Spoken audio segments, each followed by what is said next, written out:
વલસાડમાં માત્ર 20 મિનિટના વરસાદે તંત્રની પ્રી મોન્સૂન કામગીરીની પોલ ખોલી. મકાન, દુકાનો અને ઘરનારામાં પાણી ભરાયા. વલસાડ શહેરમાં આજે વહેલી સવારે પડેલા માત્ર 20 મિનિટના વરસાદે જ અનેક વિસ્તારોમાં પાણી ભરાવાની સમસ્યા સર્જી હતી.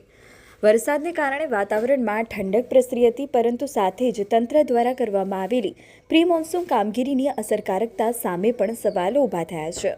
શહેરના વિવિધ નીચાણવાળા વિસ્તારોમાં વરસાદી પાણીનો યોગ્ય નિકાલ ન થતાં રસ્તાઓ, ઘરનાળા તેમજ રહેણાંક વિસ્તારોમાં પાણી ભરાઈ ગયા હતા. વલસાડના નાનાતાઈવાડ વિસ્તારમાં આવેલા એક મકાનમાં તેમજ ચાઇનીઝ વાનગીની હોટલમાં વરસાદી પાણી ઘૂસી જતા રહેવાસીઓ અને વેપારીઓને ભારે હાલાકીનો સામનો કરવો પડ્યો હતો. વહેલી સવારે નોકરી ધંધા માટે નીકળેલા લોકો તેમજ શાળાએ જતા વિદ્યાર્થીઓને પણ મુશ્કેલીનો સામનો કરવો પડ્યો હતો. કેટલાક વિસ્તારોમાં રસ્તા પર પાણી ભરાઈ જતા વાહન ચાલકો અવરજવર કરવામાં મુશ્કેલી પડી હતી.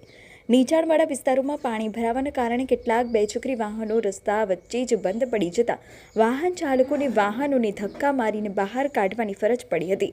સ્થાનિકોના જણાવ્યા અનુસાર દર વર્ષે ચોમાસા પૂર્વે વરસાદી પાણીના નિકાલ માટે તંત્ર દ્વારા સાફ સફાઈ અને પ્રી મોન્સૂનની કામગીરી કરવામાં આવે છે, પરંતુ પ્રથમ જ વરસાદમાં અનેક વિસ્તારોમાં પાણી ભરાવાની સ્થિતિ સર્જાતા કામગીરીની ગુણવત્તા સામે પણ પ્રશ્નો ઊભા થયા છે.